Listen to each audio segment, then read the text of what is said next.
Sports on Tap's high school football coverage is on every Monday night at 7:30 p.m. Watch live on YouTube and make sure to subscribe. Sports on Tap's high school football coverage is presented by Raymond Felton State Farm. Have you compared insurance rates lately? Are you satisfied with your current insurance provider? If not, look no further than Ray Felton State Farm, a proud sponsor of Sports on Tap. For a free quote, call his office at 234-284-2996 or visit him online at rayfelton.com. Whether you're hosting a corporate event, wedding, conference, concert, or any other special gathering, our comprehensive range of services will exceed your expectations and elevate your event to new heights. RRT Productions. We shoot, we edit, you win. Visit our website at www.rrt-productions.com. We've got the experience, the passion, and the beach to make your event a smash hit. Whether it's a romantic wedding, a lively sports venue, or a rocking high school dance, Troutland Entertainment has you covered. Contact them at 330-414-4261 or email them at troutlandent@gmail.com. That's troutlandent@gmail.com.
And welcome everybody to Sports on Tap.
Unacceptable. There we go. Executive Good call producer. on that. That's our EVP of social media doing his job right there. Way to be, Josh. You know what? On the video, it switched it back off. So thank you for. I forgot to press the button. No. That is our technical director, Rob Troutman. Any questions, concerns, or send it to Josh Jeffy. Sports on Tap Podcast at gmail.com. Care of Rob Troutman. I can confirm that we are back. People can hear us now, whether they like it or not. Yeah. On that note, Rob, let's get started. A very great, what a tremendous week of action in the Southwestern Conference. Why don't you kick us off? All right, Ed. Thank you for that, Josh. Thanks for checking our social media and keeping us on the air. You got it, brother. Avon versus Elyria, and as we say, there was a game played in this one, and Avon's offense, they weren't messing around in this one, scoring 28 points in the first quarter. The first score was a 75-yard pass from quarterback Nolan Good to one of his favorite wide receivers, Matt Maxey. They would again connect from 16 yards out. Wide receiver Cole Kepner and wide receiver Grant Barr also scored in this game. It was 42-0 at half, and Avon, they had 350 total yards of offense as they cruised in this one, 58-0. They improved to 4-0 as the Pioneers fall to 0-4. And for Avon, quarterback Nolan Good, he passed for 221 yards in 4 touchdowns. So Elyria, a tough matchup for them. I mean, Avon's continually has that structure, and Elyria is trying to find a good structure for them. So I'm sure they'll be a little bit better next week, but a tough one here for the Pioneers. All right, Amherst, they traveled to Midview, and this was a really good game. Battle of the Undefeateds here. Amherst, they would get the scoring started first as quarterback Cole Norris. And this guy, I mean, he's putting up numbers. He could be player of the week almost every week as he continues to lead this offense with his explosive plays. And on this night, it was no different as Cole Norris would run for 98 yards to the house, and he wasn't done. He would score again, this time from 35 yards out. Amherst led after one quarter. It was 14-0, and you thought, well, maybe the Comets will run away with this one. But Midview, they said not so fast as they would come back and outscore Amherst in the second quarter, 10-0. It was kicker Ethan Morris. This kid can kick the ball. When I was there, he hit 2 kicks over 40 yards.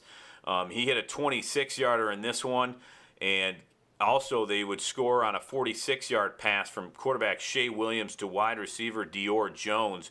It was 14-10 at halftime, and in the third quarter, another big play from the Southwestern Conference Player of the Week. It was Midview quarterback, and we'll get to him a little later, Shea Williams connecting with Camden Scott, the wide receiver, on a 76-yard pass. Midview would take a 16-14 lead. The extra point, though, was no good. Amherst, though, they would find a way to come back as quarterback Cole Norris would score from 8 yards out, and Amherst in this one that was the last score as they would hold on in this one, 21-16. Amherst improves to 4-0 as Midview falls to 3-1, and it was Amherst quarterback Cole Norris. He finished with 196 yards rushing, 3 touchdowns, 71 yards passing on the day as running back J.R. Byers finished with 64 yards rushing in this one. For Midview, the Shea Williams, the quarterback for Midview, threw for 312 yards, 2 touchdowns, and rushed for another 47 yards. Dior Jones had 9 catches for 189 yards and a touchdown in this game. Again, it's Amherst holding on 21-16 over Midview.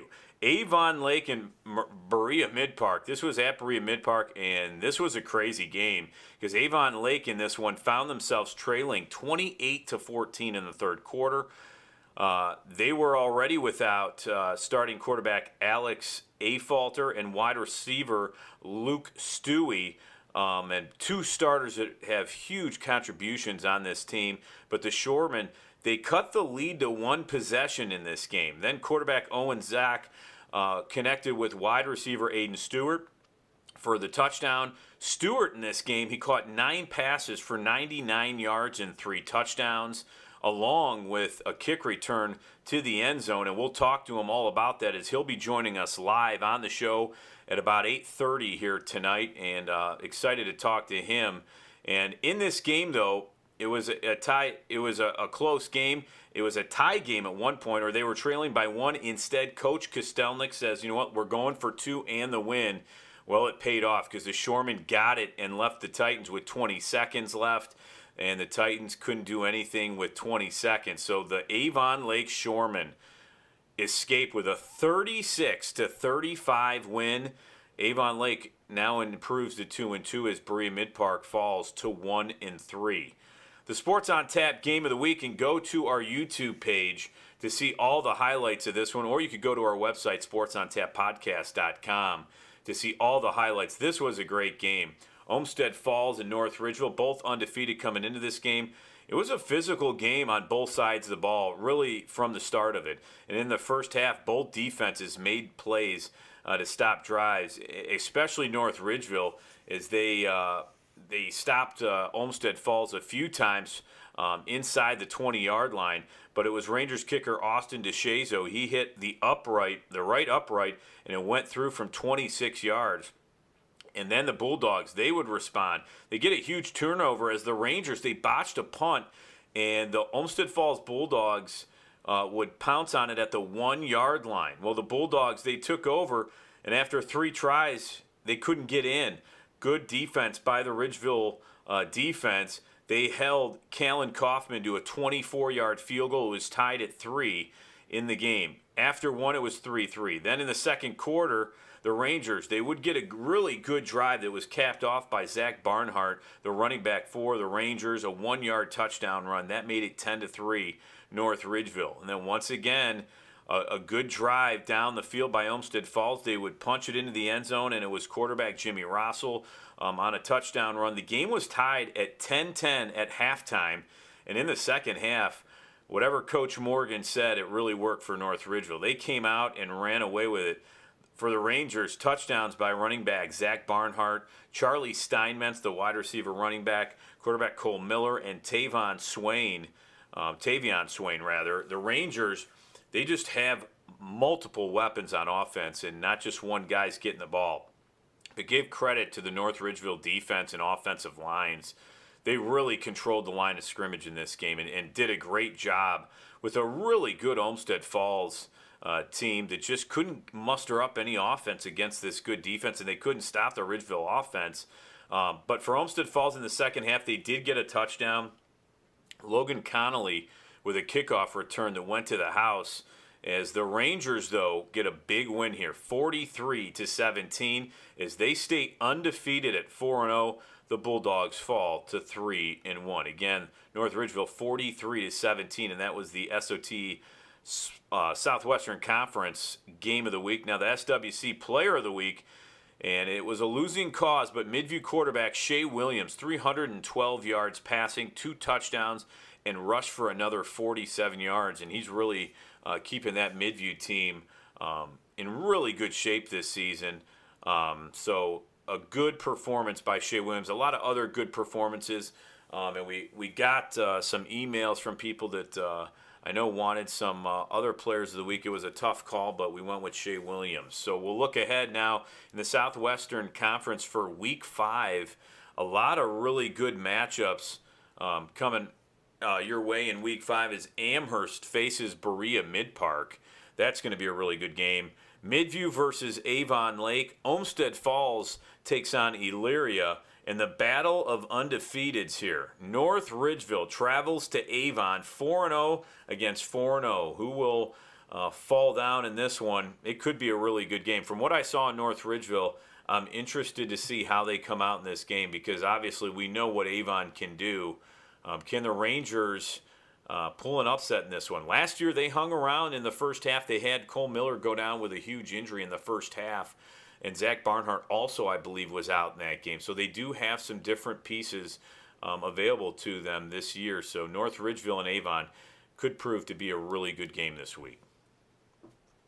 You're right, Rob. There's a lot of computer points at stake there. Right now, looking at joeidle.com, officially unofficial, standings right now. Amherst, Avon, and North Ridgeville all top. That's 1, 2, 3 in Division 2, Region 6, and the margin between those three teams not very large. So we're to see one domino fall this week with Avon and North Ridgeville. I'm really looking forward to seeing some of these other games though. Amherst Steel against Berea Mid Park. This will be a great game for Amherst Steel to see if they can maintain the level of play that they've been able to do up to this point. They do have 2 wins over 3-1 teams at this point, Buckeye and Midview, and Buckeye's going to win more games. Absolutely. Midview's probably also going to win more games. So we'll see if Midview can continue their progression by defeating Berea Mid Park. And the Berea Mid Park side, they've played teams extremely tough. They lost to a 4-0 Nordonia team by a touchdown. They suffered a heartbreak against Avon Lake on the 2-point conversion. So we know that Berea Mid Park is certainly no slouch. Yeah. Moving on, Amherst, Elyria, and Olmsted Falls. We'll see if Elyria can keep it tight. I think Olmsted Falls will probably be pretty upset about what happened last week. And obviously, North Ridgeville and Avon. I liken this game to maybe a little bit different than, we'll talk about this later, but Aurora and Revere. You had a team in Aurora who's been there for a while, and Revere had been undefeated. Was undefeated going into that game. I kind of feel the same way about this one with North Ridgeville and Avon, Rob, in that North Ridgeville had a good year last year, mind you, but now they're to see if they can maintain that step up in class. Last year was a defensive struggle against Olmsted Falls. They showed they have no problem scoring against the defense that Olmsted Falls has. So how can the Rangers maintain that and exceed that against I'm going to spoil it. The number 1 team in our coverage area is the Avon Eagles. Until someone knocks them off, they're going to be number 1 until they lose. That'll not change. I can guarantee you that. So that's going to be the biggest. I think it's going to be the biggest. That's obviously the biggest game in the conference from a points prestige, if you will. But as we all know, just great games across the board for the Southwestern Conference. Rob, great job as always there. Hold on, we got breaking news. Please. We have a peanut sighting in the background. Welcome. Yeah, she stuck in behind my shoulder. She I was, didn't even see her. She blends in perfectly. She has been like in front of, like, while Rob was talking and we had the PowerPoint up, she was in front of my camera pretty much the whole time. She just stuck in. I think the official mascot she's of going to be on Sports the on Tap. show. I was going to say, how long if she's gonna be on before the show, we need she to get starts her making Steve her own Mask. signs and holds them up in the background? That's really what I'm... Well, she doesn't seem. Yeah, it wouldn't surprise me at some point. So that's awesome. You never know what'll happen on this show, so I appreciate that, Josh. Rob, it's always a great job with the Southwestern Conference. All right, let's shift over to the Greater Cleveland Conference. Noah Jacobson, he was at Mender and Medina, so we'll talk about that game. But let's see where the other games stand in the Greater Cleveland Conference. Take it away, Noah. All right. Well, thank you, Ed. And we begin week 4 in the Greater Cleveland Conference with Brunswick. They were taking on Cleveland Heights. And this was a featured game that I was at last year. And this was a game that Cleveland Heights won last year, 13-10. But this year, though, kind of a similar score, but different. It was Cleveland Heights taking this one 20-17. But give credit Brunswick. I mean, they knew Cleveland Heights last year with Marquise Davis and that. But give Brunswick a lot of credit because they knew the type of system that Coach Stevens and his team were running, but Coach Stevens was able to get this one 20-17. Brunswick quarterback Sean Barnett was 14-38 for 135 yards. He also had 2 rushing touchdowns in this game. Wide receiver Cooper Neal had 4 catches for 62 yards. Wide receiver Hayden Swarm had 5 catches for 41 yards. But Brunswick's kicker Vincent D'Atoro had a 36-yard field goal. Cleveland Heights running back Elijah Harris had 35 carries for 227 yards and a touchdown. Marcellus Harris also had a 6-yard touchdown.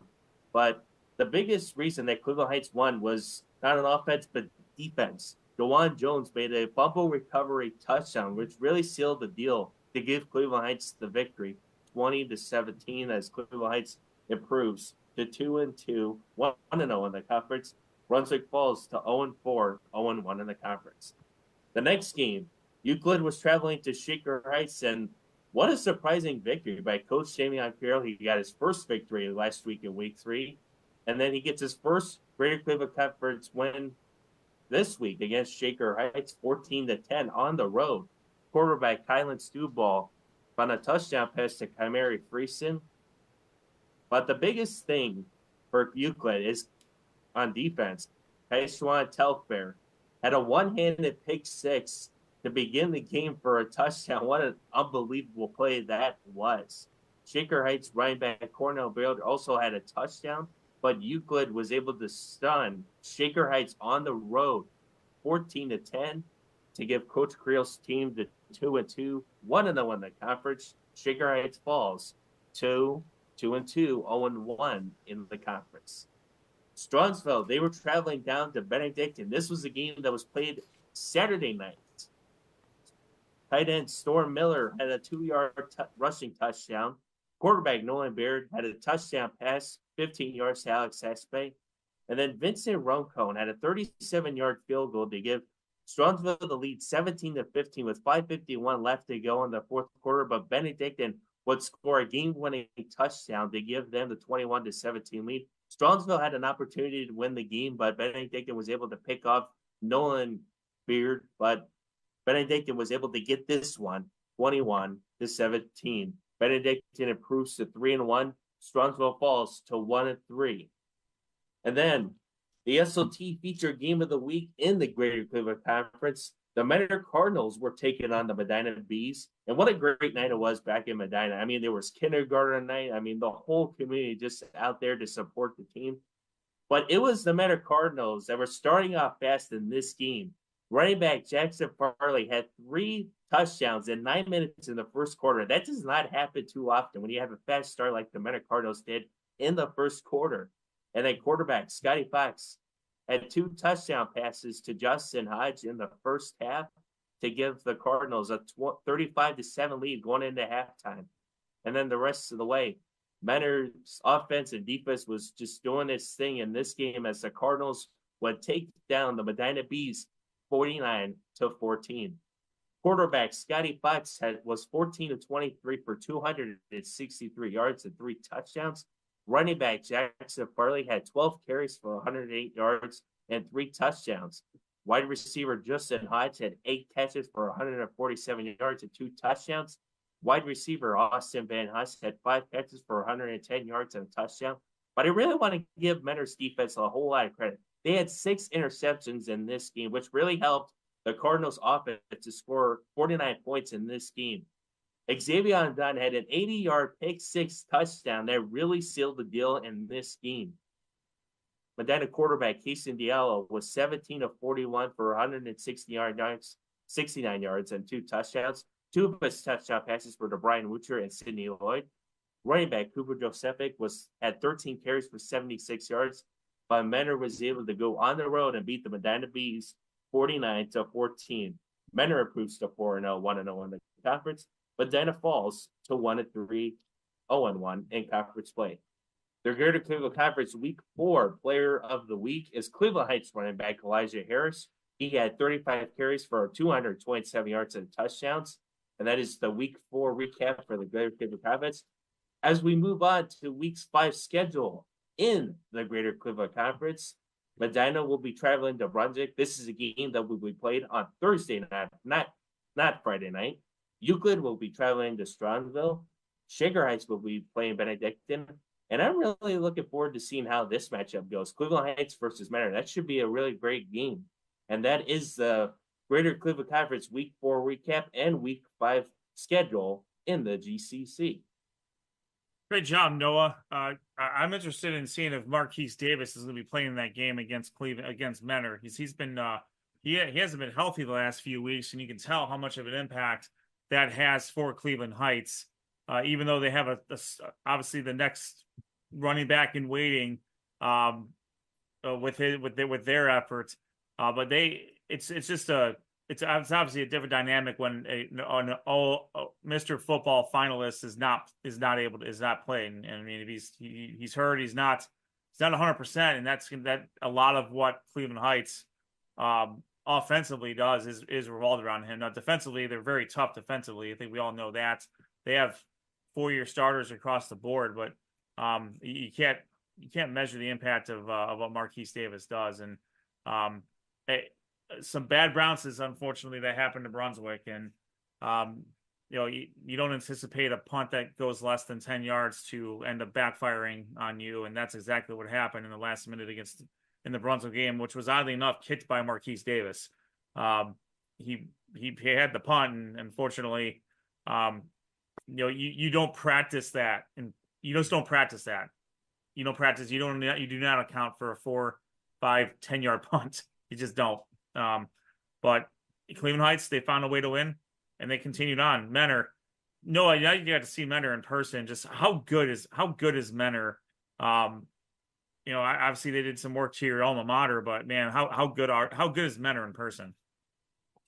Well, I think Menor's offense has really improved from last year. I mean, they got quarterback Scotty Fox back. What a great game he had. But I want to talk about more into the defense. I mean, they had 6 takeaways in this game, which really, like I said, helped Menor score a lot of points, 49 points in total, which really helped Scotty Fox, Jackson Farley, Justin Hodge, Joseph Van Huss. I mean, I can name almost every of them on that offense. That really helped them to really get a lot of points in this game against Medina and throughout whole season. I think their defense has probably been the biggest story to help the Cardinals score a lot of points for the first 4 weeks of the season. Anytime you get Scotty Fox more possessions, it's a good day for Menor. Coach Gray will take that any day of the week. Right now, to your point, defensively, they averaged about 14 points given up per game, and that's against some pretty good competition with Maslin Jackson, St. Ignatius, now Medina, Erie McDowell. They're always a tough team out of Pennsylvania, but it does not get any easier for them against Cleveland Heights. And last and certainly not least, Euclid. Good for Euclid. Euclid two in a row. They won non-conference last week. Got a win. But Shaker Heights had a lot of high expectations this year, given what they were able to do last year, and especially with what they had coming back. Euclid, Coach Creel, he's starting. Now that a couple of weeks are under the belt, you can start to see. The Euclid kids are starting to believe in what division is. Yeah, definitely. And I feel like Coach Creel's been telling that before the season, like, hey guys, we can win in the Greater Cleveland Conference and some of these non-conference games. And that's what possibly he's been telling these guys this week, possibly when the GCC began this week in week 4, like, hey guys, this GCC is one of the toughest conferences in Northeast Ohio. And we got to be able to bring it every week starting in week 4. And they were able to do that on the road, going up against Shaker Heights, who was a much improved team from last year, went 7-3. But I feel like for Euclid, they just came in and had the best game plan possibly under Coach Creel to begin the Greater Cleveland Conference and get that 14-10 win on the road. Absolutely. Right now, Mentor is the number 1 team in Division I, Region 1, by decent margin at that. They have over 10 computer points, according to JoeIdle.com. So they're sitting comfortably in a spot to potentially host a Division I, Region 1 playoff game later in the season. Obviously, there's a lot more football left to be played, but as we get close, as these weeks keep piling on, Mr. Joe Idle will be a big part of this show. JoeIdle.com, that is. We'll be definitely talking about that. Noah, great job on the Greater Cleveland Conference, as always. And let's shift over now to the Suburban League. We got the Natty and the American, and I think we will usually start with Josh. So let's take it over to him. Go ahead, Josh. Thank you very much, Ed. Yeah, it's time for week 4 recap of the Suburban Natty. We're going to start off with Hudson taking on Stowe. And look out, everyone. Hudson has won 2 games in a row with this 45-7 victory over the Stowe Monroe Falls Bulldogs. Hudson quarterback Nathan Judy returned back from injury. He threw for 109 yards and a touchdown while also rushing for 50 yards. Louis Castellarin had the receiving touchdown in this game. However, Hudson was led by the running game. Last week's guest on our show, Reno Furry, rushed for 137 yards on 16 carries with 3 touchdowns, giving a little SOT good luck for him. Brendan Funyak also had 2 touchdowns in this one, and on defense, he recovered 2 fumbles in the game.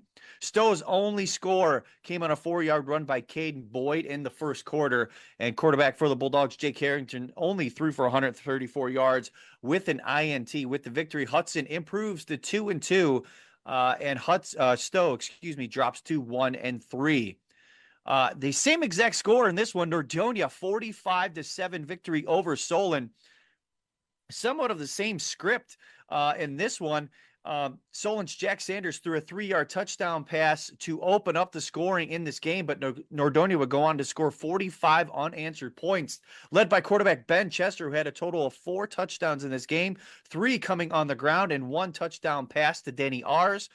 He finished with 167 total yards. Liam Counts and Rocco DiLorenzo also had touchdowns for the Knights. Nordonia's defense held Solon to only 20 yards rushing. Jack Sanders was 16 of 28 for 179 yards and a touchdown. Vince Natali led the Knights with 9 tackles in this one. Nordonia looking very, very strong right now, looking like they could possibly be the team to beat in the Natty. But the other team to beat, the 2 teams that are kind of forcing their way to the top of the standings would be Nordonia for one, Wadsworth the other one. They came and they saw Twinsburg, had a little football game there. Wadsworth goes on to win 55-10. Now, a little side note, Joey Pollock, the quarterback for Twinsburg, was not in this game. He was out with a concussion. But Wadsworth, I don't think it would have mattered the way that they are rolling right now. This is the second game in a row that they scored over 50 points, and they were led by freshman quarterback Bryson Hall. He finished the game 23 of 30 for 327 yards and 5 touchdowns. According to the Gazette, he became the first freshman in Medina County history to throw for 5 scores. In this game, he did hit 9 different receivers. On top of that, they still had the running game. Gavin Madigan, 10 rushing attempts, 131 yards, and a touchdown. So they had everything going. Over 530 yards of total offense for the Grizzlies. Jacob Ernest had 6 receptions for 117 yards and 2 touchdowns. Calix Lemp having a great year. 4 receptions, 88 yards, and 2 more touchdowns for the young man. Once again, Joey Pollock was out of this game with a concussion for the Tigers. Dylan Fintone filled in. He went 10 for 18 for 102 yards and a score. Rob Herndon caught that touchdown from Fantone. He had 5 catches in this game for 85 yards. Twinsburg could only manage 125 total yards of offense on only 33 plays in this game. With the win, Wadsworth improves to 4-0. Twinsburg drops to 2-2. I'll go back to real quick. Nordonia also improved to 4-0 on the season. Solon did drop to 2-2. The SOT featured game of the week featured 2 teams with no wins. And most people are like, well, why the heck would you feature that again? Because this was the battle for the Golden Shoe. This game dates back to 1936 during the Great Depression. I was at the game last year. Brecksville defeated North Royalton 26-21. But this game, what an atmosphere at North Royalton. And you know what?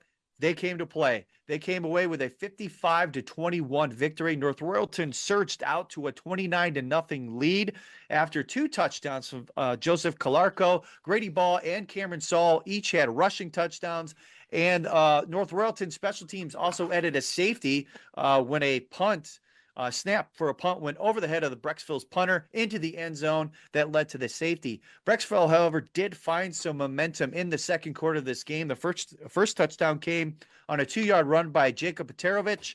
3 minutes later, Nate Henniger hit Carson Zabkar from 34 yards out to make the score 29-14 late in the second. If you want to see that you can go that touchdown catch and throw. You can go to our YouTube page or you can go to our TikTok page. It's on there as well. We're brand new to the TikTok game. A little late, but hey, better late than never. The play of the game, in my opinion, came with just seconds left in the first half. Brecksville had all the momentum, but North Royalton was able to drive down. Quarterback Joe Kinney was able to score a touchdown as time expired. The extra point was good. So that put the Bears up 36-14 at the half. And to start the second half, the momentum was all gone for Brecksville. In fact, North Royalton kind of slowed it down. They did manage to get 2 field goals, Ed. You would appreciate this, by 6'5" kicker Sasha Sunjavarek. He hit 2 field goals from 32 yards and 38 yards constantly all night. After every kickoff, he would hit it through the back of the end zone. The kid's got a leg on him. He did hit those 2 field goals plus a Logan Straight pick 6, put the Bears up 49-14 in the fourth quarter. The Bears did score, the Bees did score one more. Nate Henniger to Max Ritter, a 15-yard touchdown. And on the ensuing kickoff, Lincoln Lee for North Royalton sent the crowd home happy with a kickoff return for a touchdown. And that ended the game with the final score 55-21. What a game. What an atmosphere. This is one of those games truly where you could just throw the records out. The Golden Shoe returns back to North Royalton. Looking forward to the week 4 matchup next year.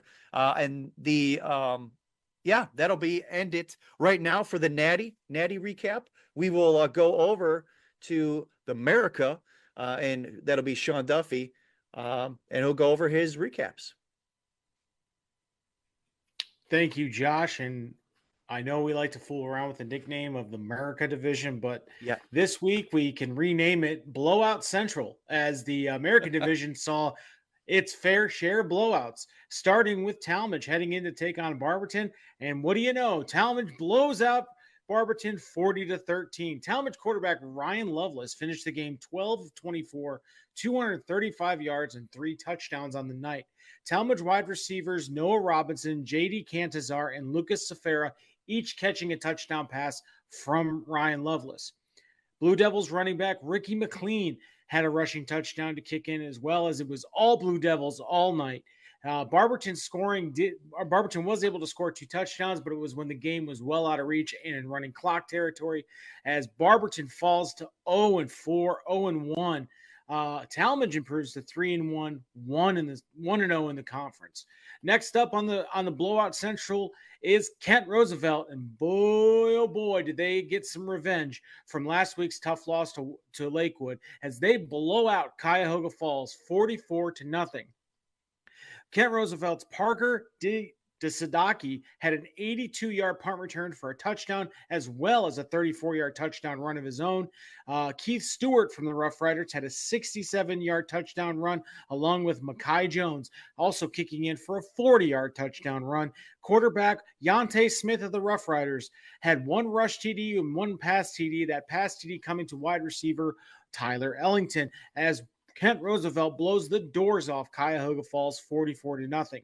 Both teams are 2-2 overall. Kent Roosevelt improves to 1-0, and Cuyahoga Falls snaps a two-game winning streak to fall to 0-1 in the conference. Copley traveling in to take on Highland, and guys, death, taxes, me getting a win in fantasy football, and Highland coming away cruising to a 44-7 victory. All things that are inevitable in 2024. Highland quarterback Dylan Borla went 10 of 14 for 210 yards and 2 touchdowns. Highland running back and per weekly, I don't know how you say that, player of the week could be nominee, had 15 carries on the ground for 93 yards and 2 touchdowns. He had 4 receptions for 94 yards and 2 touchdowns as well. Count them, 4 touchdowns for Casey Miser. He leads Medina County in scoring, guys, in just 4 weeks. It's insane. Copley quarterback Gabe Manziel did have a pretty good night. 13 of 28, 201 yards and a touchdown, but a costly interception. Copley wide receiver Andrew McKnight catching a touchdown pass from Manziel finished the game with 5 receptions and 81 yards. Copley falls to 1-3, 0-1 in the division. Highland is 4-0, 1-0 in the division with a 44-7 victory. The blowout trend continued in our spotlight game as Aurora traveled in to take on Revere. Both teams were sitting at 3-0, looking for their first conference win of the season. This was billed, guys, as a battle between 2 of the best defenses we've seen in the first 3 weeks of the season. But Aurora took that on the chin and took it right to the Minutemen, right into the teeth of that defense, and found nothing but success on the way to a 42-10 victory. Aurora quarterback Ryan Dwyer had a really good night. 11 of 17, 197 yards, 2 passing touchdowns. But Aurora running back Lucas Manderbach, man, this guy is a load. When you see him in person, he is not messing around when he runs that ball. 1 rush TD and a fantastic 80-yard touchdown pass that he received from Dwyer. Manderbach finished the game with 169 total yards. 89 of those yards coming on coming on the ground, and he was a perennial, battering ram for them. And then 80 yards coming on each one of those scoring on a touchdown. Aurora running backs Xavier Board, Tommy Tartabini, and Cole Walton were also able to add rushing touchdowns on the night as Aurora just lined up and ran it at Revere. Aurora wide receiver Alex Booker had a TD reception from Ryan Dwyer in the evening. But again, it was all Aurora all night. Revere was only able to score 10 points in this contest, and all those came in the second quarter. Revere running back Rowan Klein in last week's Player of the Week nominee did have a 70-yard touchdown run. This came after a bit of some controversy, as on the ensuing punt or previous punt, there was some argument from the Aurora sidelines as to whether or not the Revere punt returner had actually touched the ball and fumbled it, in which Aurora was claiming they recovered it. In the discussions that were happening with the Aurora sideline and the judge and the side judge and maybe some of the referees, Revere was able to take advantage, and we saw Rowan Klein busted up the sideline for 70 yards and a touchdown. It was so quick, in fact, I was trying to get clear on the other side so that I could film the offensive possession, and next thing I know, Rowan Klein blowing right by me. Couldn't see. I mean, if I was in the way, he would have ran me over. This is how fast that guy was going. But they were able to score a touchdown there, and then right before halftime, David Kennedy, Ed, you'll like this, 34-yard field goal to end the half after being iced not once but twice by Aurora. Was able to come in and kick a 34-yard field goal to make it 40, give them 10 points. But that was all the points that the Aurora defense was allowing to be played, to allow to be scored by Revere. Aurora's defense, again, put on an impressive performance, holding Revere to 168 total yards of offense in the game. Guys, the Greenmen defense have only allowed 16 points the entire season. They have only allowed 16 points in 4 games. Standout linebacker Tommy Tartabini, who had a touchdown on the offensive end, had a great game. 9 tackles, 3 tackles for loss, and he broke up a pass to end a drive, which was a fantastic play. If you want to see all the highlights that I was able to grab while I was at Revere, go to our YouTube page. It's a fantastic highlight video. And not to mention the hard-hitting action. I got to say, I had to send it to the group text because I saw a really great sack of Minutemen quarterback Luke Ferris. Unfortunately, he was on the receiving end of probably one of the hardest hits I've seen live in about 2 years. He was doing everything he could, but man, that Aurora defense is not playing around this year. Aurora improves to 4-0. They are 1-0 in the conference. Revere falls to 3-1 and 0-1 in the conference. Our Suburban League Player of the Week nominee, Josh, we had a discussion, and then he basically told me, hey, when a freshman scores 5 touchdowns in a game, he gets the nod. So Wadsworth freshman quarterback Bryson Hall, 23 of 30, 327 yards, 5 touchdowns on the night. And we'll have to go ahead and see what the next week's is in store for the Natty division, Josh. Let's go back and talk to them about the Natty division. Thanks, Ed. Thanks, Sean. Throwing it to Ed real quick, but so what we're looking at in the Natty for week 5, we got Wadsworth taking on Brecksville, Nordonia, North Royalton, Twinsburg, Hudson, Solon takes on Stowe. And in the American, Aurora travels to take on Copley. Revere will travel to take on Cuyahoga Falls. Barberton travels to take on Kent Roosevelt, and Highland going on to take on Talmadge. Sneaky good game there between Highland and Talmadge. Probably one of the, Talmadge is in that level where they can make some noise if they get off to a good start. Ed, back to you. Absolutely. Great job, guys. Peanut's back again. There's her tail. Okay. Yeah, great action in the really good action in the Suburban League as always. I mean, sometimes these weeks happen, Sean. In the American, you have some blowouts. With how the power is distributed in the American. I mean, you have your 2 stalwarts, at least this year, is going to be Aurora and Highland, and I don't think there's really much that's going to change that. Barberton can hang with them, but this doesn't seem to be their year. I want to see Revere and Falls. I want to see what Revere can do here. Can they bounce back after taking a tough loss and beat a team that I think they match up pretty well with?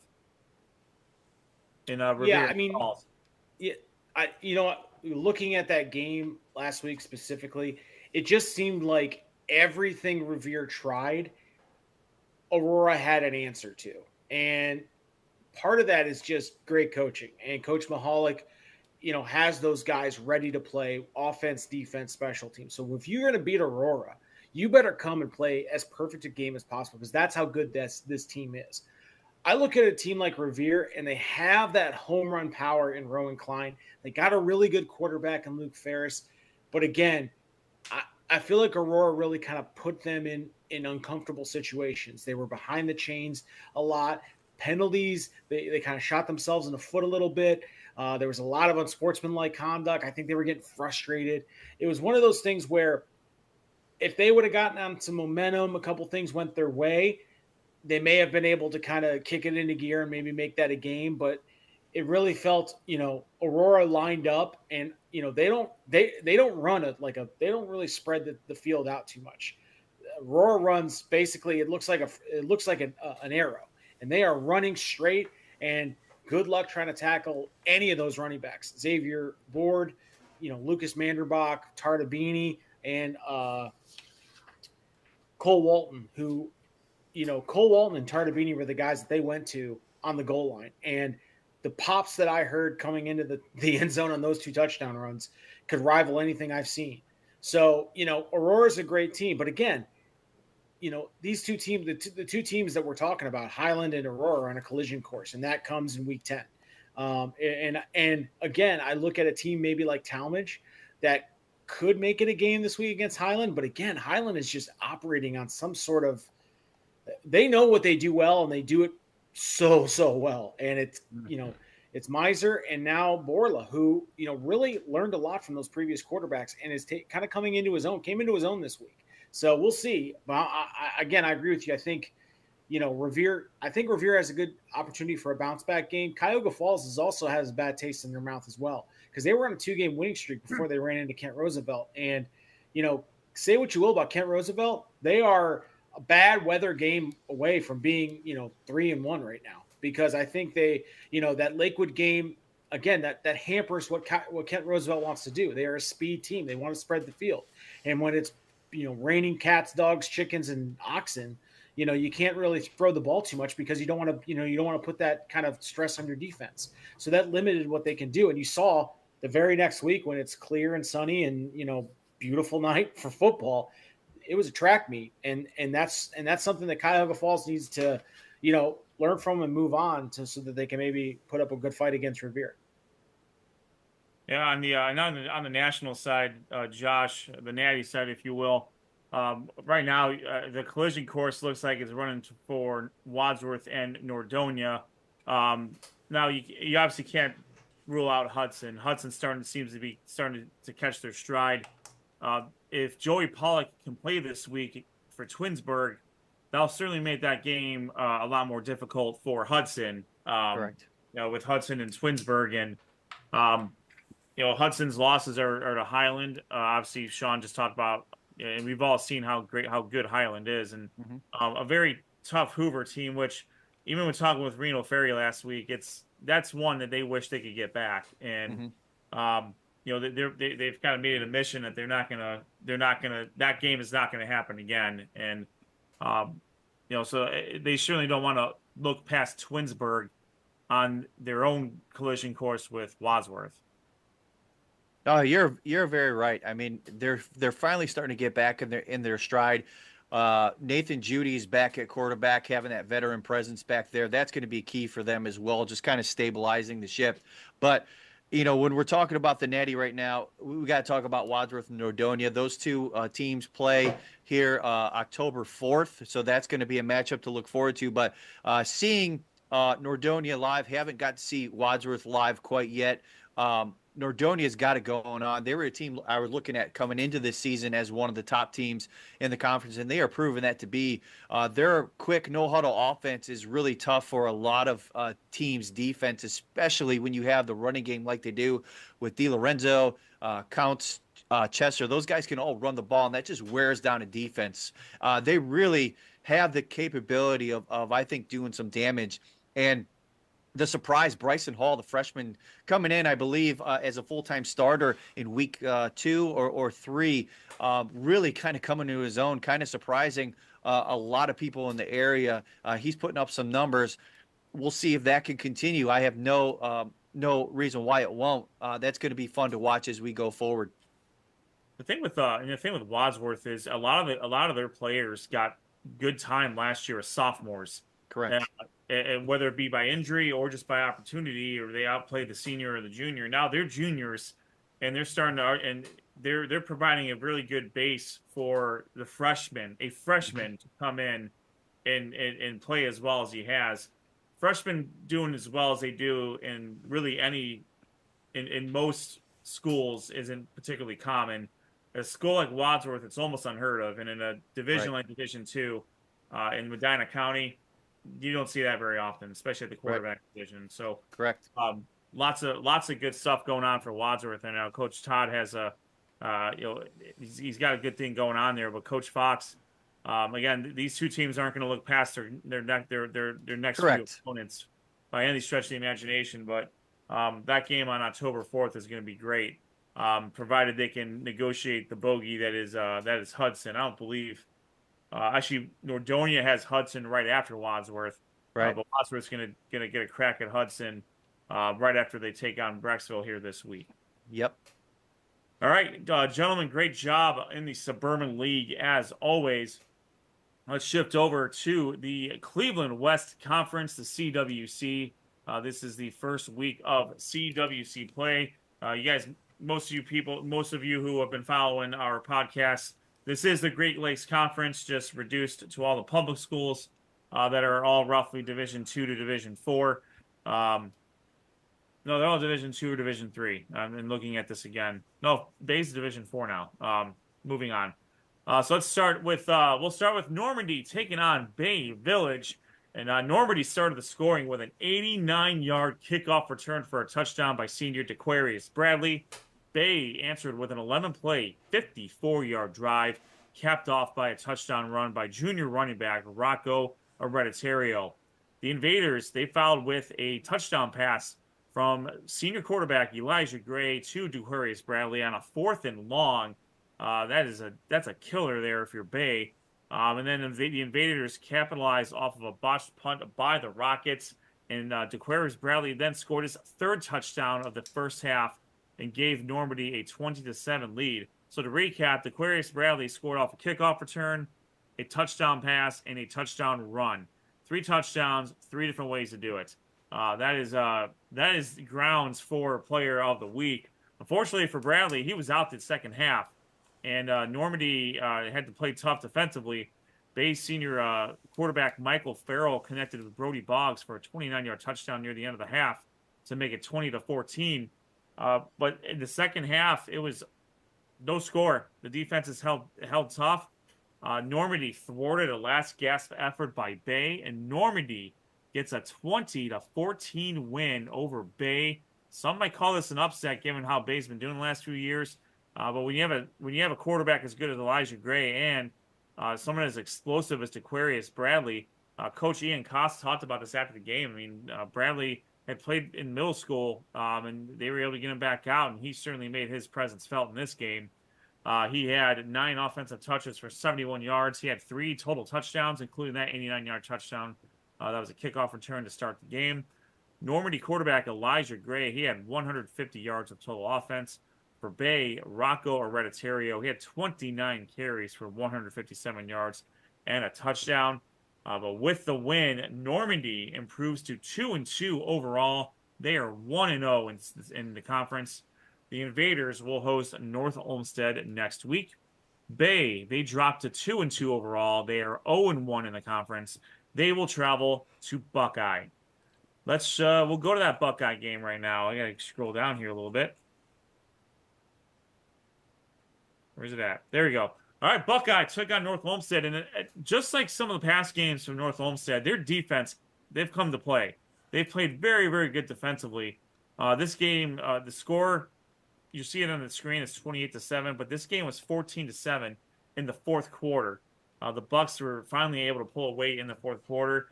For Buckeye, senior running back Troy McCann, he had 31 rushes for 307 yards, 3 touchdowns, and a 2-point conversion. That is 20 points he accounted for. His touchdowns covered 42, 3, and 73 yards. McCann has over 950 yards rushing so far in the season. He's got 12 touchdowns. Senior wide receiver Trey Weidenmeyer, this guy is Mr. Efficient. Usually when he catches a ball, it's going to be a touchdown. He had 1 catch for 25 yards and a touchdown. Junior quarterback Turner Delata completed 4 of 7 passes for 76 yards and a touchdown.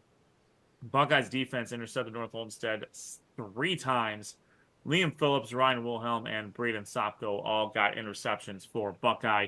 Buckeye cruises to I would say they cruise. They pull away for the 28-7 win for North Olmsted. Senior quarterback Tommy Horsfall, he completed 12 of 19 passing for 164 yards. He also rushed 9 times for 42 yards and a touchdown. Michael Passafiumi, he had 9 rushes for 33 yards. He also caught 5 passes for 35 yards for the Eagles.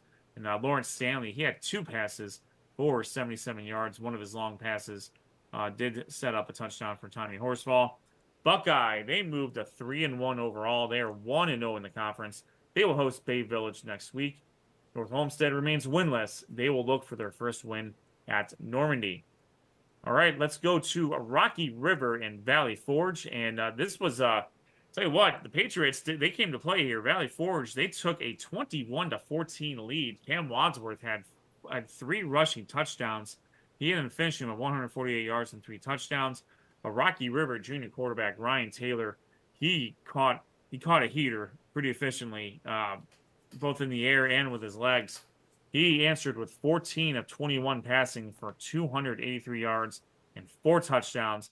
He also had 123 yards on the ground and a touchdown. Add it all up, 400 yards of total offense and 5 touchdowns for Ryan Taylor.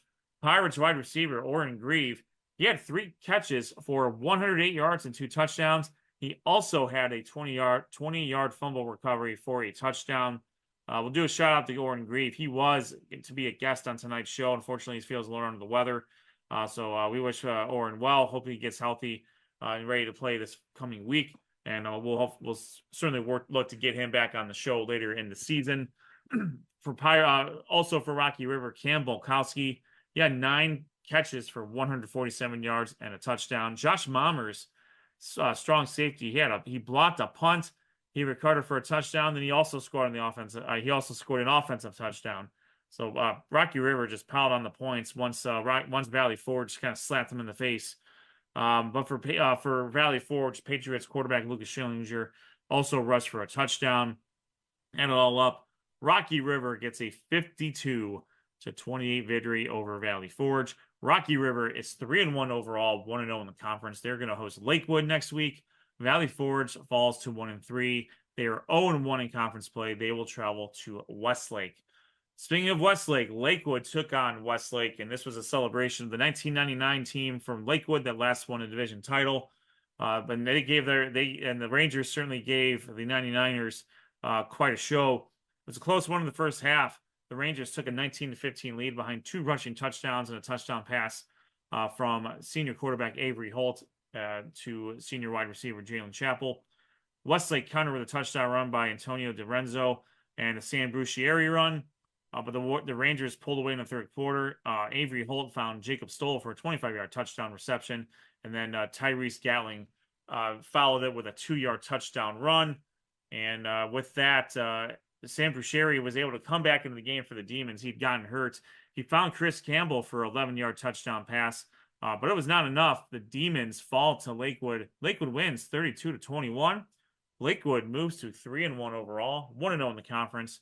They will travel to Rocky River next week. For this week, Westlake falls to 2-2. They are 0-1 in conference play. They will host Valley Forge.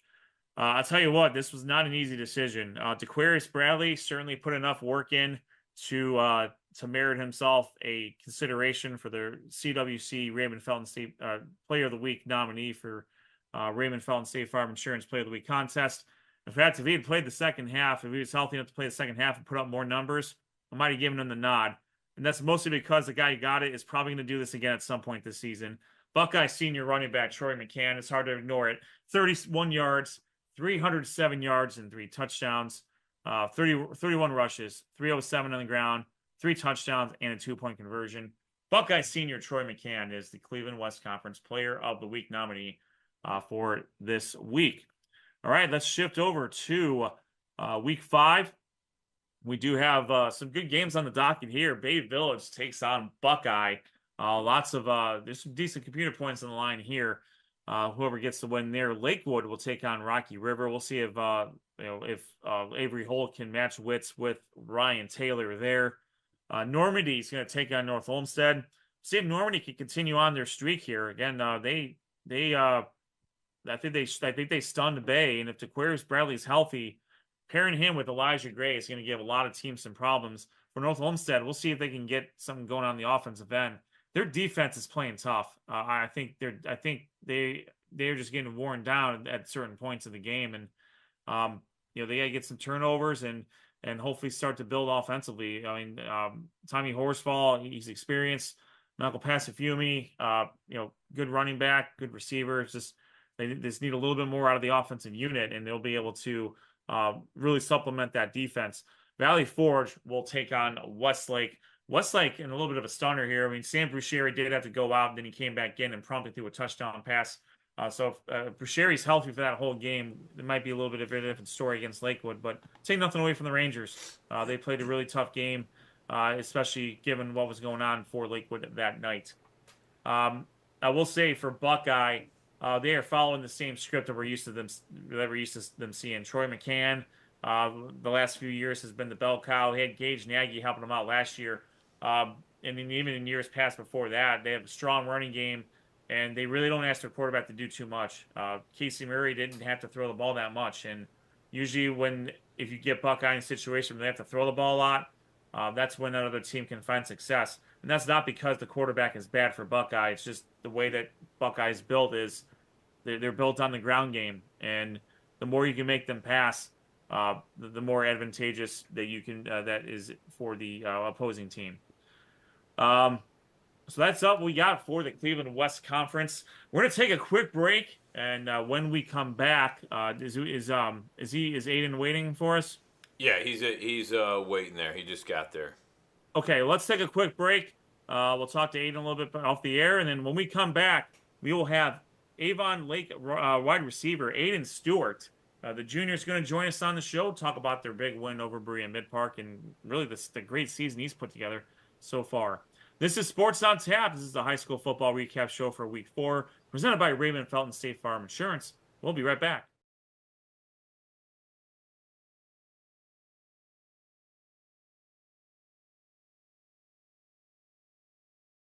Sports on Tap's high school football coverage is on every Monday night at 7:30 p.m. Watch live on YouTube and make sure to subscribe.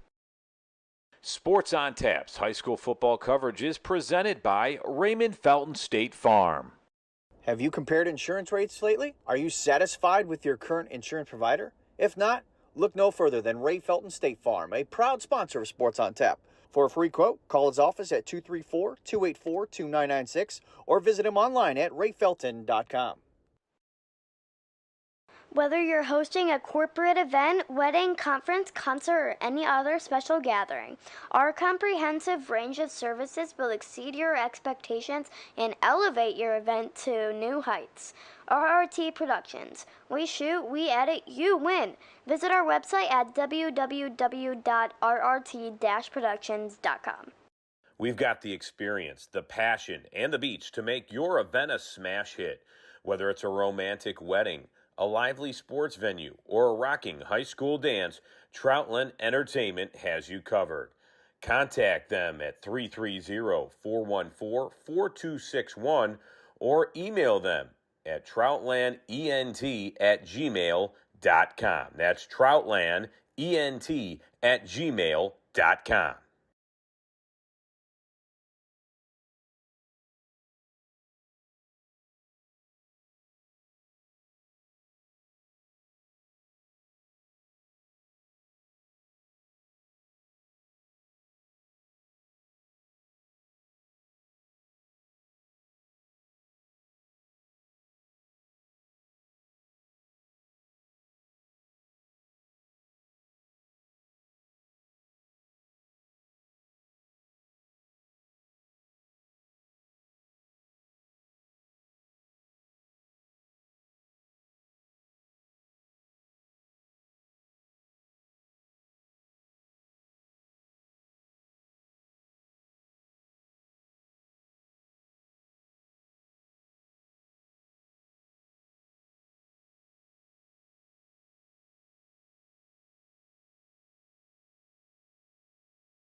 Back to Sports on Tap. This is the high school football recap show brought to you by Raymond Felton State Farm Insurance.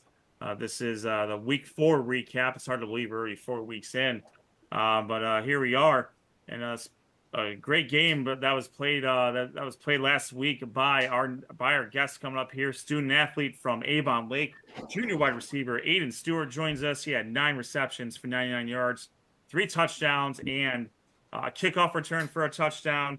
And then also the game-winning 2-point conversion as well. Put a lot of work in. Aidan, thanks for taking the time to join us tonight. Yeah, thanks for having me. It's great to be on. Really thankful you have me. Hey, thanks for taking. You got. I know you got a busy week coming up ahead of you. So we always appreciate when you and the other student athletes take some time out of your night with your studies and whatnot. So the Berea Mid-Park game. I mean, obviously one of the more exciting games that we've had this week, and maybe one of the more exciting games you've played in your life. Talk about the game, how it flowed, and just your general thoughts. End of the game, obviously we know it ended, but I think it all started at halftime. We didn't have the half that we wanted. We went down. I think we went into halftime. We were definitely losing. It was either by 7 or 14, but we went in the locker room and we all agreed that that's not how we play. Like we know we could do better. So we went in there, we talked about it. We really just got ready. And when we got back out, I could just kind of feel it. And from the start, we were lights out. We really wanted that win. We needed that win. Losing the last 2 games, it was always on everyone's mind. And the only thing we could think about was winning. And once we had the momentum, I mean, me personally, I felt like we could finally get the win. I don't even know, because it was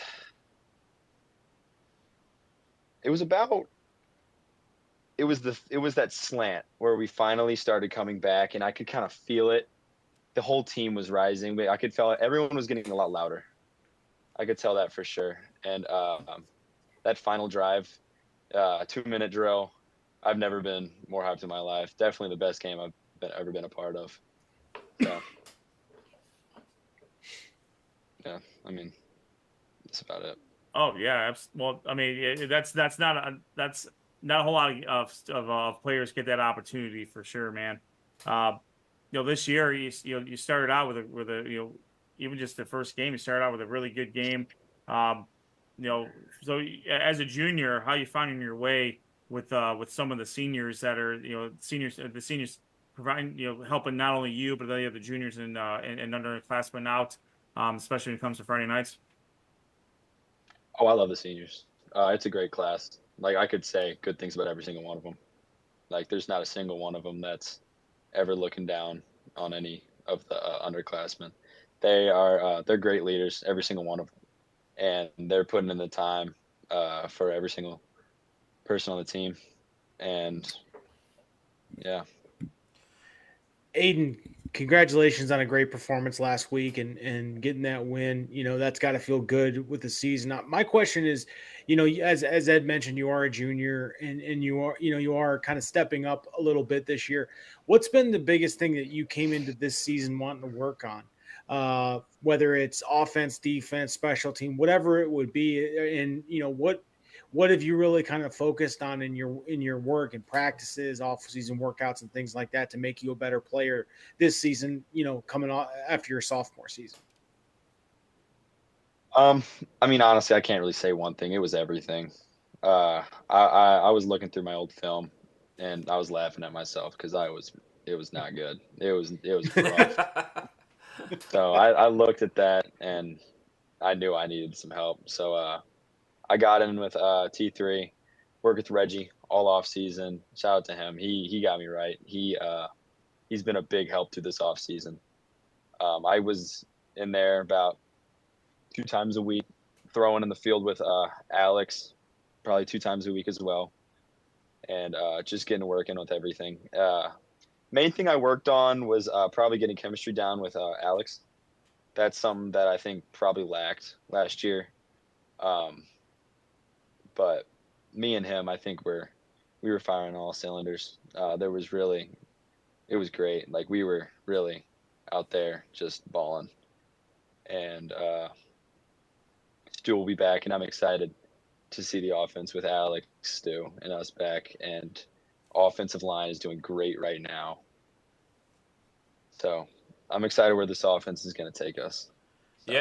Yeah, and Aidan, looking at the offense now, Luke Stewie was out, and you talked about Alex Afalter, the quarterback, the starting quarterback. He's been out, so you guys have had some pieces missing. Have you felt like with some offensive pieces missing that you've had to step up and kind of now be the leader and be in that role where you're looked upon to make those really big plays now?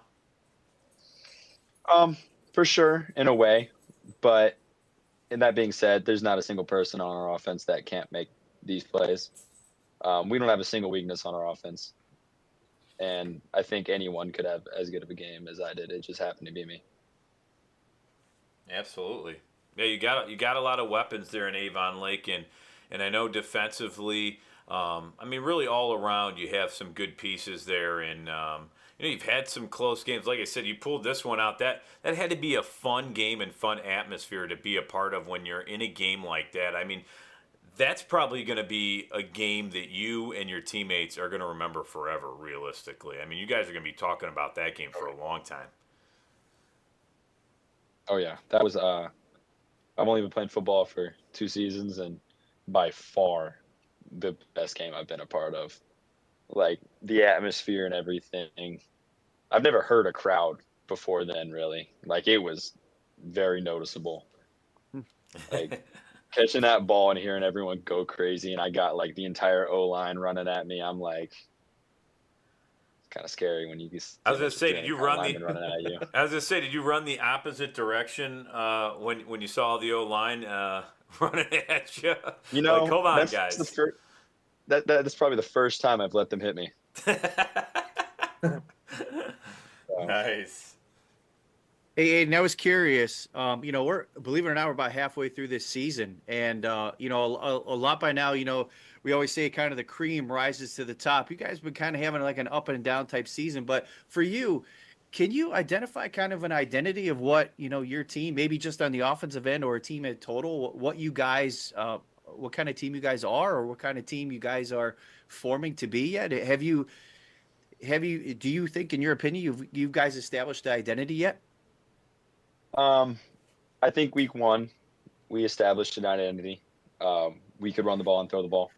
Doesn't matter what we're going to do.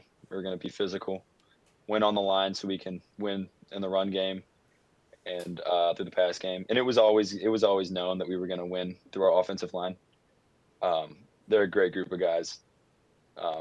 Always put in everything they can every game. But I kind of felt it in against Benedictine when Alex went out. He broke his hand. The rest of that game, it was very down. And it felt like we kind of lost something because it's kind of like our main guy going down. I sure felt it. I felt very I don't even know the word. I honestly felt really bad for him too, because I knew it was bad, and you could kind of tell by his face. And I was also concerned how the rest of the season was going to be. But looking back, I probably shouldn't have felt like that. But we went on to Chardon. We struggled a lot. Our offense, it was raining a lot. It was a very, very bad game. But we come out against Berea, lights out. And I think we finally found it. Fatch stepped up. He had a really great game. He, seriously didn't do anything wrong. Going to that game, I was a little scared, but I mean, he was great. He got everyone the ball, made great reads. So I think that we've established an identity of someone who can still pass and run the ball effectively. Nice. Aidan, thank you for taking the time and joining us, and congrats on the great performance against the Titans Friday night. I always like to ask players this a lot. I mean, you guys got some great players. I mean, like you mentioned, Luke Stewie, Alex Afalter, and then you got a 5-star offensive lineman that's really helping you guys out, Max Riley. But just kind of talk about what's it like being around those guys, and even kind of talk about some of the other guys that are really making a big impact throughout the 4 weeks of the season.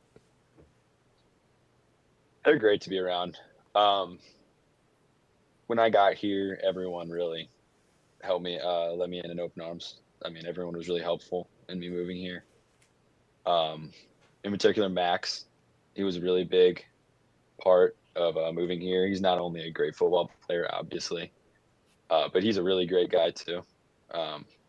He helps me out with anything. If I have a question, I can ask him, no matter how dumb that question is. But everyone's helpful. I can really go up to anyone on the team. I can help anyone on the team. Our team is it's like a family. There's really no one that dislikes anybody. But Stu, he's been a big help. Like, we're friends. We hang out outside of football. And he's a great guy. Like, I can really ask him about anything too. He helps me a lot with X stuff. I kind of struggle with that because I'm kind of new to that. So I mean, anything with that, he's always helping me. And Alex, we're boys. We hang out all the time. So I mean, he's a great guy. There's nothing wrong with being off of X. All right, I've been Twitterless for almost 40 years now at this point. He's Twitterless Ed, is what we call him. It's good. I appreciate that some youths. I know you're starting to get into it, but the fact that you held off youths. I applaud that. Rob. All right, Aidan. Going into this upcoming week, you guys are home to Midview. You know, they're 3-1 this year, much improved, and really they're coming off a tough loss to Amherst. I mean, it was a great game. What have you seen? If you've seen some film, what impresses you with Midview this year? Because they look a little bit different this year. I think they have a lot of talent. I got to see them in week 1, and they're much different. Coach Armstrong has done a great job there with the middies, and it should be a pretty good contest for you guys. Yeah, they got some great players. Dior, obviously, we've looked at the film. We've got our numbers. We got the guys we want to beat. And I think it'll be about taking out those players so that we can eventually take out. And then offense, we're going to come out. We're going to do our thing. We've established things that we think will work. So we're just going to do our thing. Go out there, do what we do, and defense going to do their thing. But Midview, they do look a lot better. I didn't actually play against them last year. I was hurt. So this is actually the first time we'd be going against them. But I'm excited for this game because I know both of us are needing to win. So I mean, it'll be a good matchup. Yeah, and in the Southwestern Conference, I mean, every week, you know, there's good teams every single week. You guys have Amherst the following week. You know, they're 4-0 right now, so a lot of good teams in the Southwestern Conference. Every week is a grind, and I know you guys are looking forward to this one. One last question before we let you go. You know, I saw all the jerseys on the wall. They don't look familiar. You know, I see Victoria there. There's some different ones. What are the jerseys in the background there? Why don't you explain a little bit of those jerseys? You don't have to say Joe. You don't have to say Joe Burrow though. Yeah, we got Joe Burrow. Everyone knows Joe Burrow. Oh, I missed that one. Okay. Yeah. That one's probably the most obvious one. The one to the side of that is the Glads. That was the old footy team we used to play for in Australia. Okay.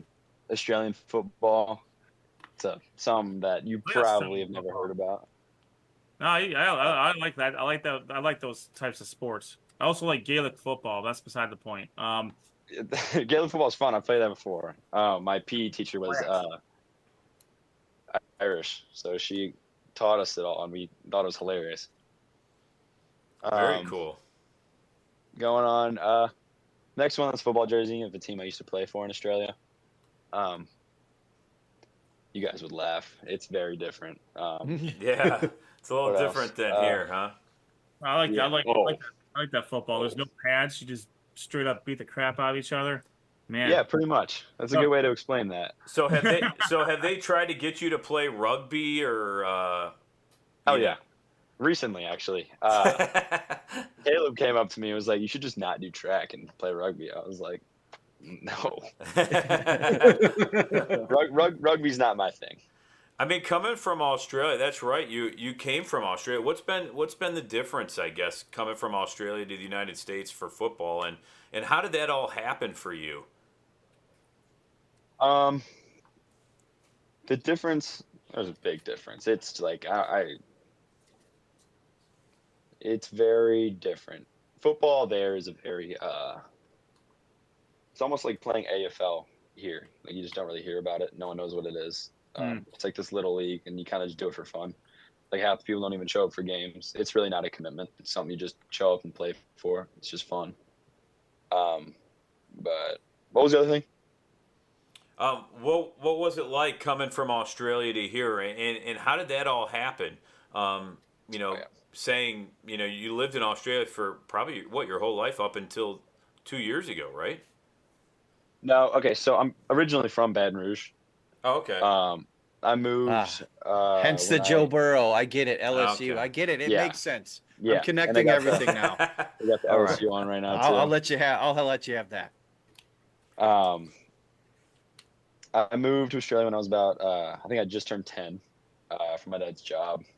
So I moved us out there, and I was there for 6-7 years, and got a good group of friends. And school there in college is not really what I wanted to do. And I also still wanted to play football because I could only watch it. I had to wake up at 3 a.m. on a Monday before school to watch any NFL teams play. Cool. So Monday was a work-free day. I just sleep in class, which is probably not good, but it was worth it.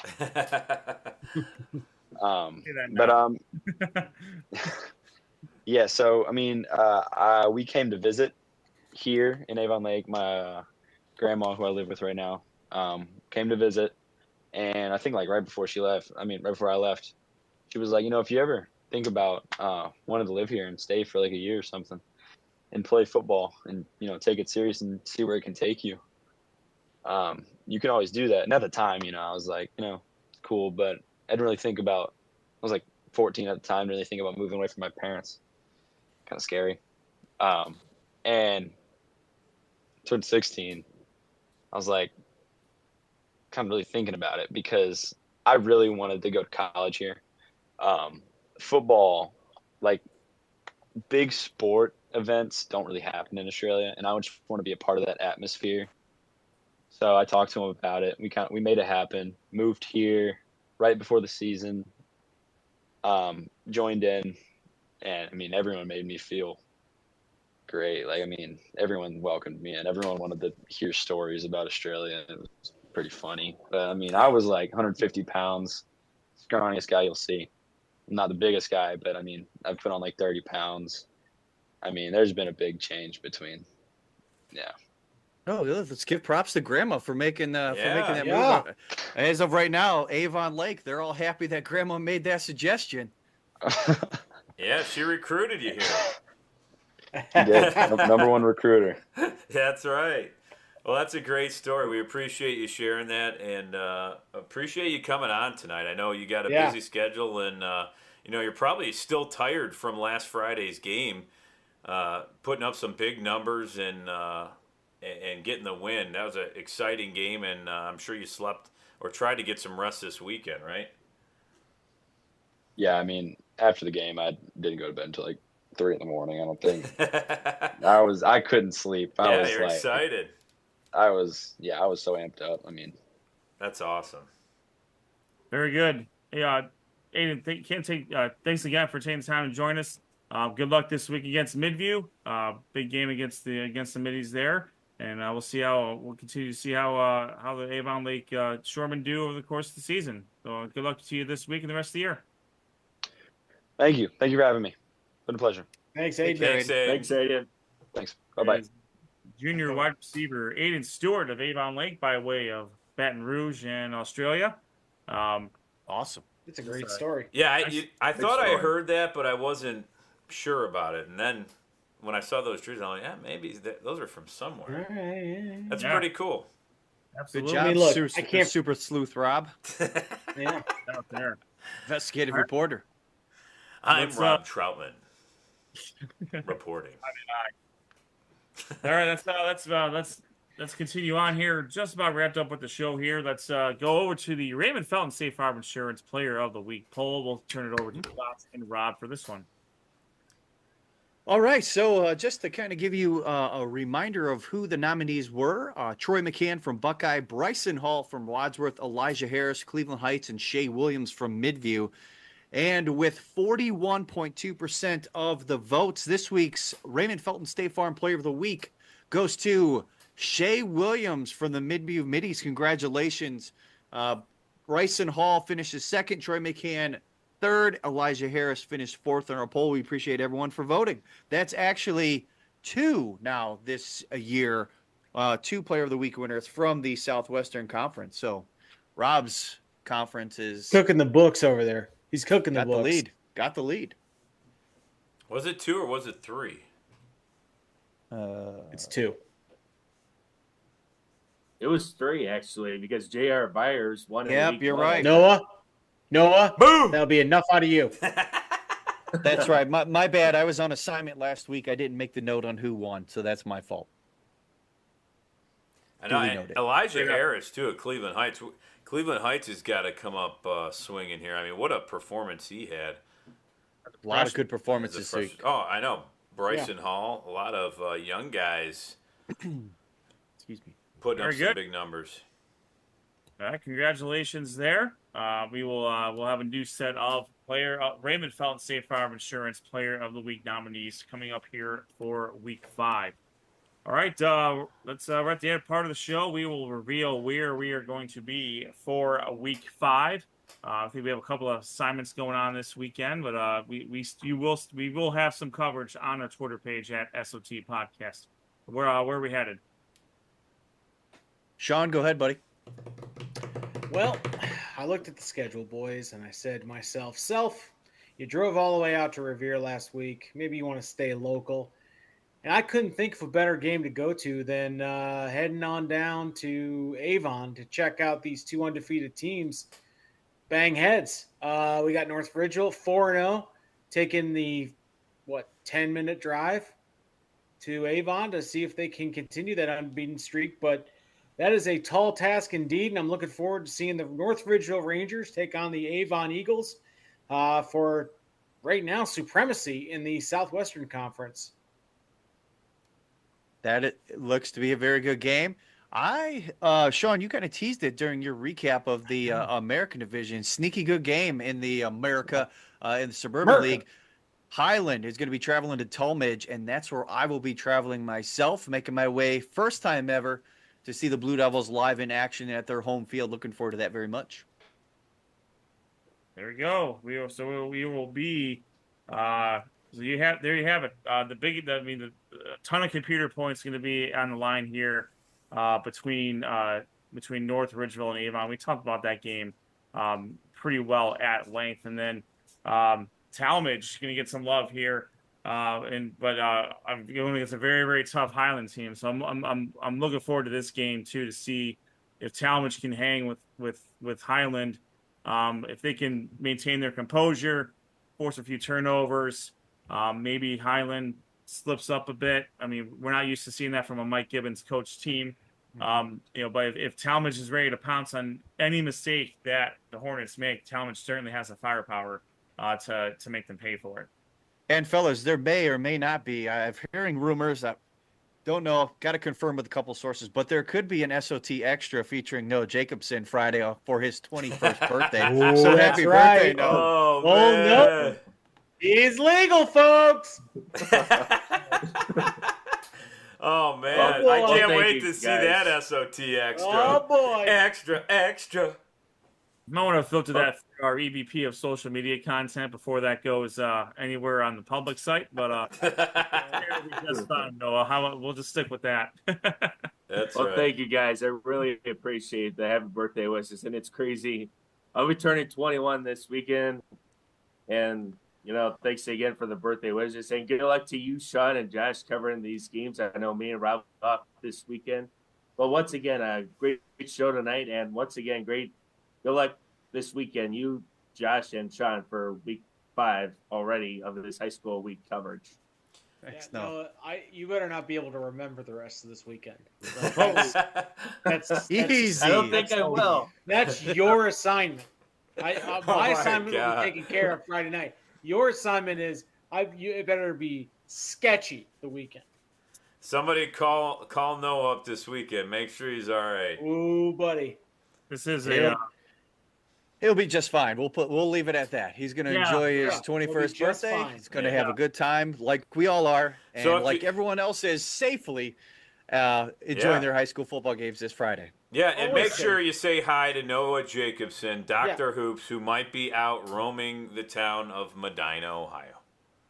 Make sure you say hi and happy birthday. Then with that is going to our Week 4 coverage of the Greater Cleveland Conference, Southwest Conference, Suburban League, and Cleveland West Conference. This has been the Sports on Tap High School Football Recap Show, brought to you by Raymond Felton State Farm Insurance. Again, you're watching us live on the YouTube channel. Like and subscribe to our page. Get the notifications when we're about to go on the air. Make sure you can also listen to us on Spotify. Find us at Sports on Tap. Follow us on X/Twitter at SOT Podcast. Our website is sportsontappodcast.com. You'll get all the scores, standings, updates, schedules.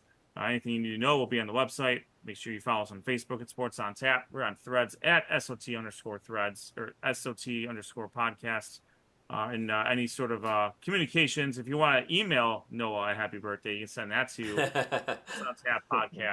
sportsontappodcast@gmail.com. All right, for Rob Troutman, Josh Jeffy, Noah Jacobson, Sean Duffy. My name is Ed Dick. Make sure you check in later this week for the first installment of the Power 10. That will be on our social media broadcast. Stick around for a word from our sponsors. We will see you on the other side.